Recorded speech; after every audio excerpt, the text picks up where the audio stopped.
Hey there, so welcome to the garden. Today I am doing a little impromptu garden building. I've been wanting to add an additional raised bed into the front and center. It's not raised bed, I keep saying raised bed. In-ground bed to the front of the garden area to be my herb bed in the summer. And I'm so excited to just have like a nice herb sort of tea garden bed right in the front of the garden, easy access from the house. And I just think it's a good addition to a kitchen garden. So I am going to be doing the no dig kind of garden method to set up this bed. So I thought I would take you through this whole process. This is how I set up all of the garden that I have out here. And I'm hoping it's going to be a nice way to build up the soil on top of our very clay. We just have very clay soil, but it's currently covered in grass. So it'd be very hard to till it and make it actually become a garden. And I'm not doing raised beds for this garden. So we have been doing some no dig garden beds just like this. And this is what I'm going to set up. So I'm going to take you through the whole process today as I get this little bed going. So these are the beds that we currently have set up. You can see the girls are playing over here, but we've got a few, like these are 3 by 9 and then some little L-shaped beds. I went ahead and put this trough in the middle, and I think I'm going to use it for maybe like seasonal flowers throughout the garden season. I was going to maybe put 2 in this space because there's so much open room, but honestly, once the plants start growing up and we start having, you know, pumpkins or things, I think it's actually going to be nice to have some room. So this area though, in between these 2 front L beds is kind of open, and this is where I'm going to put the tea garden, herb garden. I may end up trimming it out with some little like a tiny, very short boxwood hedge, maybe something like that. But for right now, we're just going to get it started in this space. And the reason I am putting the herb garden right there is because that is facing towards our house. And typically the herbs are going to be shorter than most of the other things that I'm growing. So like the tomatoes, even some of the peppers, you know, those are all going to be really big, tall plants. And most of the herbs, although, you know, some of them get kind of tall, I guess, you know, dill can get tall. Some basils can get pretty big, but it's typically going to be a little bit shorter. And so it's just going to allow me to still see everything that's going on in the rest of the garden. That is something I try to think about when I'm laying out what I want to put in each of the beds, because I do really enjoy like looking at my garden. I enjoy seeing the overall view. So I want to put sort of the shorter things more toward the front of where I'm looking. And it's also going to be better as far as the south facing sun. Hopefully by having those shorter plants in the front, it'll allow more sunlight to get to the taller plants in the back. So just some things that I like tend to think about, and I think it's gonna be cute too to kind of frame some of the symmetry with that central like herb bed situation right there in the middle. I don't know, I just think it kind of works with the overall design of the garden. So let's head over here where I have my supplies. So I've been collecting this cardboard, and for the no dig garden method, you use cardboard as a base over like go straight over the grass, over the ground. Over the season, this will decompose, but it starts by just providing a nice weed barrier. And then we're gonna put some garden soil on top of it. And then each year we'll continue to add new layers of compost on top, and eventually it'll really develop into a nice, beautiful, like light soil. I have a feeling that it may take me a little while to get this garden really built up as far as the soil goes. So I'm starting off this year, you know, I'm gonna continue to add soil, compost every time that I plant things into the garden space. But, you know, I'm just knowing that as the years go on, the compost situation, the soil quality is going to get better. This first year in a garden space is just sort of developing the space in the garden, and then we'll move on from there. So I'm going to go ahead and move all of this cardboard over there. We'll see how big I want to make this bed. I kind of am just going to eyeball it and see what size looks good. We'll lay the cardboard down, and then we'll just put the soil on top, and it's literally that easy. It's probably one of the most affordable ways to get a garden started, because gardening can get expensive, but this is kind of a nice way to get it going. It really hasn't been, to build this whole garden was like just the couple $100 that it costs for the soil. Of course, I'm gonna have to keep adding soil over the next, few years and garden season. So that price is going to continue to go up and buy more compost, but to just like get a base layer out, that was all it took to build, a fairly large garden. So pretty cool. If I get time today, I may do a little bit of a deer barrier. I'm gonna try to use the fishing line method to start with, where you use like a fishing line barrier around the outside of your garden, and theoretically that like keeps the deer off, and in addition to the like deer repellent plants like rosemary and stuff. So there's so much process to the garden, but let's focus today right now on building this raised bed. So I'm just going to move the cardboard over, and then we'll put the soil down and we'll see how it looks.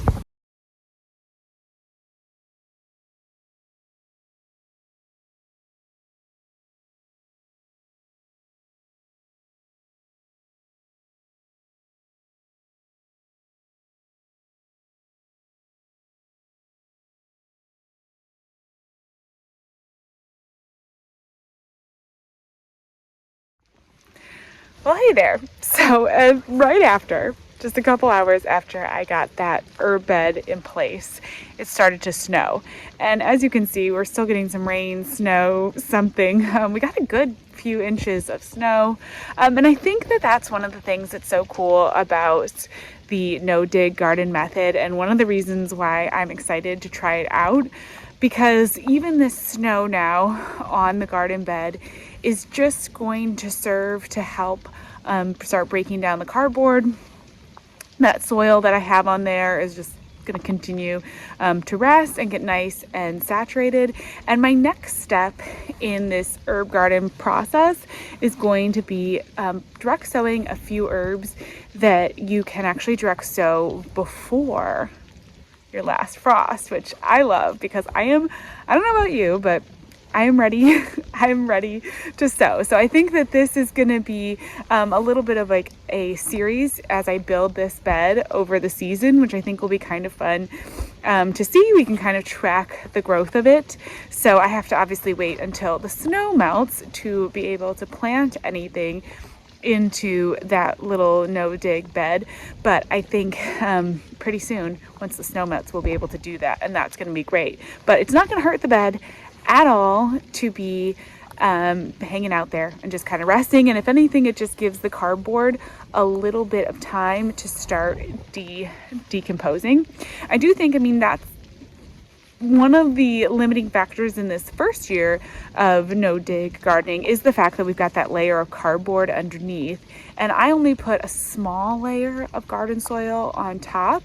My plan is throughout this first season, and then of course over the next years, once the cardboard has decomposed, is to continue to provide layers and layers of compost on top, which will enrich that soil, and eventually we're going to have a really nice lush garden soil in that bed. I think it's going to actually end up being really, really good, and it's just the simplest and easiest way to get a garden bed started. As you could see from the time lapses, it really didn't take me that long, and I have built a few different kinds of raised beds. Now I've done quite a few different container style growing and everything, and I think that's got to be just like about the easiest way to put a raised or a garden bed in. It's just pretty simple. It only takes a few minutes, and it's pretty cost effective. In this first year, and not having a ton of soil on top of the cardboard, and until the cardboard decomposes, that's where I worry that I may have a few issues with the plants growing. One of my ideas to help speed along the kind of like depth of the garden soil, I guess, is to utilize some of the leaves that I have in my garden. I actually have a ton of leaves, and as soon as I put the soil on top, I thought, what would have been great is to have a layer of leaves, like have to put down just some of my garden clipping leaves and then put the soil on top. I think that would have probably just added a little bit more for the plants to grow with, and given that I have that barrier of logs, I think that actually would have worked really well, and I'm sort of kicking myself now. I'm like, oh, I wish I'd done that. I have 2 more beds that I want to do out there that are going to kind of be like my cut flower beds. And I think I'm gonna actually do that with leaves. Once I ring them with logs, I'm gonna put like a layer of just my garden clipping leaves that I have, and then put the soil on top. I think that'll really help.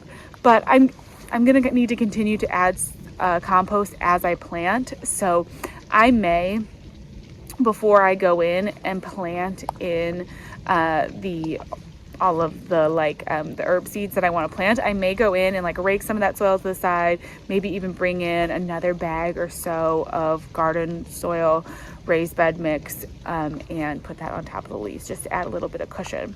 I did want to say that I used garden soil specifically and raised bed mix in all of those garden beds. If you're new to gardening and you go to the garden shop or the big box store, you'll see there's different kinds of soil. For container gardening, always use container garden mix. Like there's specific mix that says containers. You have to use that. You want to use that. If you don't use that container mix, you're going to have serious drainage problems in your containers. Your plants are not going to grow as well. It's going to be a big problem. And then with raised bed mix, if you can, I think it's probably better to use that. And then of course with this in-ground garden situation, but no dig gardening situation, I wasn't exactly sure. I didn't figure that I needed probably to use raised bed mix, but I figure that the raised bed mix usually has, I don't know, like some of those, they'll put in a little bit more compost and a little bit more of those like goodies for the plants and nutrients. And because we are just growing on like the most bare bones clay soil, there's absolutely nothing there for the plants. And then the cardboard obviously has nothing for the plants. So I've been using a mix of gardens, just like the garden soil and the raised bed mix. And I've just been using what is available for me. Costco has those big bags of garden soil, and honestly, like I'm not affiliated with anything or any of these companies. It's just what is accessible and what is easy for me.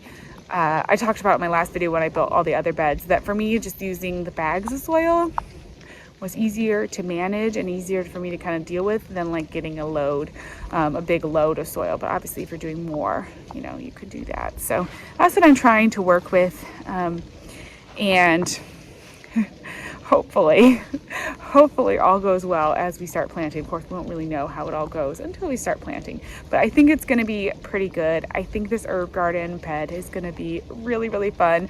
I'm excited to get it going over the season, and I will do once the snow melts, because right now I can't do anything, but once the snow melts, I'm going to do a part 2 video, and we'll plant some of the herbs that we can direct sow before our last frost. So for anyone wondering, I'm in zone 7B, and so my last frost in my area is like, I think technically it's that first week of April. So I'm right at about 7 weeks till last frost right now, which is kind of amazing. That's pretty cool. Like that feels soon. And so I'm gonna have to look at the extended forecast a little bit and then look at my seed packets, but there are some things that you can plant before the last frost, which is very exciting and very fun.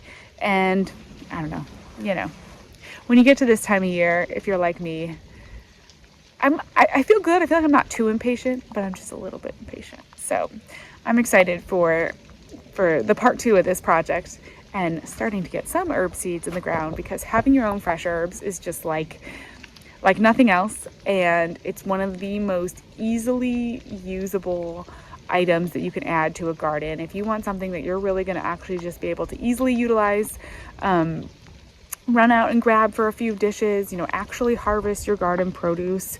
Oh my gosh, grow herbs. It's just the easiest food to convert into something you actually use in the kitchen.